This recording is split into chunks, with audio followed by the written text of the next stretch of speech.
नमस्कार। आज देश की तमाम फटाफट खबरों में आपका स्वागत है। आप न्यूज़ के चैनल इसलिए देखो क्योंकि आपको महंगाई से लड़ना है। आप न्यूज़ के चैनल इसलिए देखो क्योंकि आपको रोज़गार से लड़ना है। और यदि आपको रोज़गार की, महंगाई की और जो भी ऐसी पर्सनल समस्याएं जो आपने कोरोना काल में भुगती हो, अगर उनकी कहीं भी समस्याओं का समाधान नहीं हो पा रहा है या उनकी सुनवाई नहीं हो रही है, तो ऐसे खबरों को या ऐसे चैनलों को बढ़ावा दें जिनमें इनसे संबंधित खबरें हों। तो बढ़ते हैं खबरों की ओर।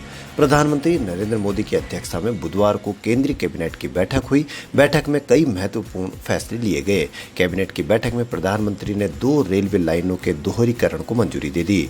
ये लाइनें मध्य प्रदेश के नीमच और गुजरात के राजकोट में है। इसके अलावा पीएम पोषण निर्माण योजना शुरू करने का फैसला किया गया है, जिसके तहत सरकारी या सहायता प्राप्त स्कूलों में पढ़ने वाले बच्चों को भोजन मुफ्त में मिलेगा। उद्योग में एक्सपोर्ट बढ़ाने के कदम उठाए गए हैं। पिछले 1 साल में एक्सपोर्ट का टारगेट पाने के लिए निर्यात पर विशेष फोकस किया गया है। 21 सितंबर तक देश से $185 बिलियन रिकॉर्ड एक्सपोर्ट हुआ है। AIA ट्रस्ट के जरिए उद्योगों को मदद दी जाएगी। निर्यात पंजाब के मुख्यमंत्री चरणजीत सिंह चन्नी ने राज्यवासियों को बड़ी चुनावी सौगात दी है। उन्होंने एक प्रेस कॉन्फ्रेंस में ऐलान किया कि राज्य के 2 किलोवाट तक के 53 लाख ग्राहकों के लास्ट बिल का बकाया सरकार भरेगी। मुख्यमंत्री ने कहा कि बकाया बिल नहीं भरने की वजह से जिनके बिजली कनेक्शन काट दिए गए हैं उनका भी बिल सरकार भरेगी। मुख्यमंत्री ने कहा कि ये राहत 2-3 बिलों के दौरान दी जाएगी। उन्होंने कहा कि राज्य में बिजली बिल एक बड़ी समस्या बनी हुई है, जिससे अधिकांशतः गरीब और मध्यम वर्ग के लोग जूझ रहे हैं।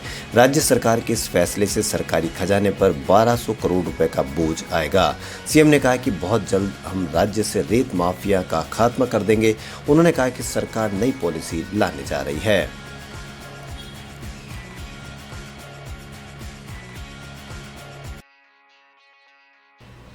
बेकार याचिकाएं दाखिल करने पर 25 लाख रुपए का जुर्माना न चुकाने पर सुप्रीम कोर्ट ने एक NGO स्वराज इंडिया ट्रस्ट के अध्यक्ष राजीव दहिया को अदालत को लगातार बदनाम करने और डराने के अवमानना का दोषी ठहराया है। कोर्ट ने कहा कि दहिया ने अदालत के अधिकार क्षेत्र का बार बार दुरुपयोग करते हुए 64 जनहित याचिका दायर करने के लिए उन पर लगाए गए 25 लाख रुपए के जुर्माने का भुगतान नहीं किया है। अवमानना के मामले में 7 अक्टूबर को सुनवाई होगी। सुप्रीम कोर्ट ने कहा कि दहिया को कोई पछतावा नहीं है।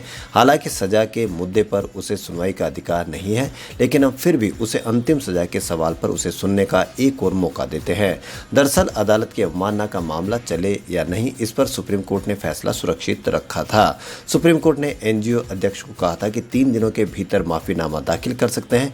सुप्रीम कोर्ट में जस्टिस संजय किशन कौल ने अध्यक्ष राजीव दहिया को हिंदी में समझाते हुए कहा कि न्याय व्यवस्था में एक ही पक्ष जीतता है, दूसरा हारता है। इसका मतलब ये नहीं कि न्याय हुआ ही नहीं। न्याय वो नहीं है जो आप चाहते हैं। न्याय तो अपनी नज़र और नजरिए से चलता है, आपकी इच्छा से नहीं। आप जिस भाषा में बोल रहे हैं हम उसी भाषा में आपको समझा रहे हैं।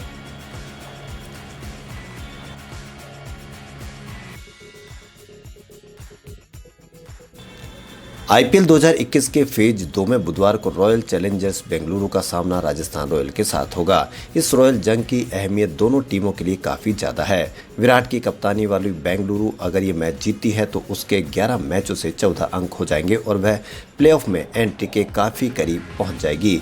वहीं राजस्थान की टीम जीत हासिल करने पर 7वें से 5वें स्थान पर पहुंच जाएगी। इस मैच में हार से राजस्थान के लिए प्लेऑफ की राह कठिन हो जाएगी।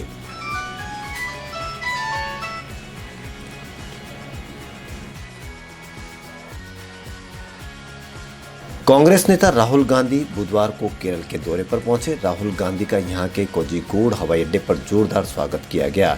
इसके बाद राहुल गांधी मलप्पुरम पहुंचे, जहां उन्होंने हीमा डायलिसिस सेंटर के उद्घाटन कार्यक्रम में भाग लिया और लोगों को संबोधित किया। अपने संबोधन के दौरान उन्होंने सावरकर पर भी हमला बोला।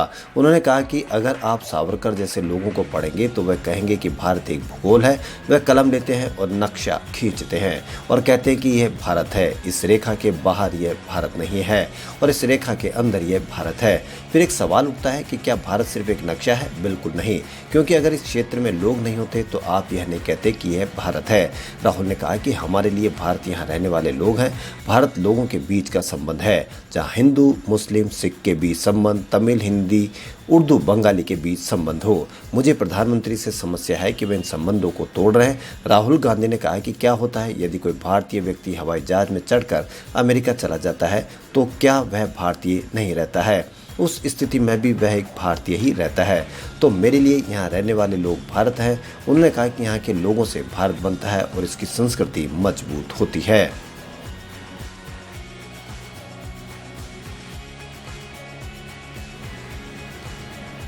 सुप्रीम कोर्ट ने बुधवार को कहा कि पटाखों के निर्माण में जहरीले रसायनों के इस्तेमाल पर सीबीआई की रिपोर्ट बहुत गंभीर है। शीर्ष अदालत ने कहा कि पहली दृष्टि में बेरियम के इस्तेमाल और पटाखों की लेबलिंग में कोर्ट के आदेशों का उल्लंघन हुआ है।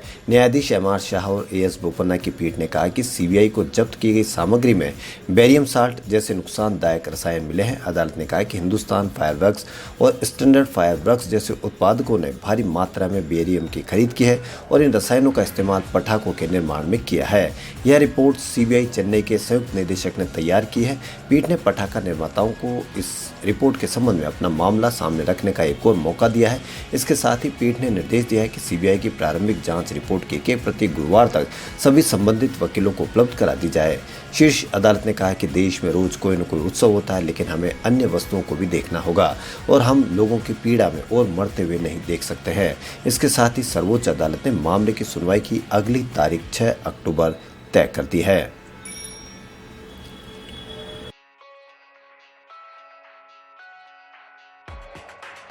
कर्नाटक की राजधानी बेंगलुरु स्थित इलेक्ट्रॉनिक सिटी के एक आवासीय स्कूल में उस समय हड़कंप मच गया जब एक साथ 60 छात्राओं की कोरोना रिपोर्ट पॉजिटिव आ गई। इन कोरोना पॉजिटिव छात्राओं में से एक छात्रा को तेज बुखार था, जिसका लेडी कर्जन और बोरिंग अस्पताल में इलाज चल रहा है, जबकि एक अन्य को होम क्वारंटाइन में रखा गया है। हालांकि अचानक इतने मामले एक साथ आने के बाद स्कूल को बंद कर दिया गया है। चैतन्य गर्ल्स आवासीय स्कूल के बाकी बचे छात्राओं को स्कूल परिसर में ही एक आइसोलेशन सुविधा में क्वारंटीन किया गया है। ये सभी एसिम्प्टोमेटिक है। नगर निकाय के अधिकारियों ने कहा कि एक निजी स्वास्थ्य सुविधा के कर्मचारी उनकी देखभाल कर रहे हैं। स्कूल अब बंद कर दिया गया है और 20 अक्टूबर या उसके बाद फिर से खुल सकता है।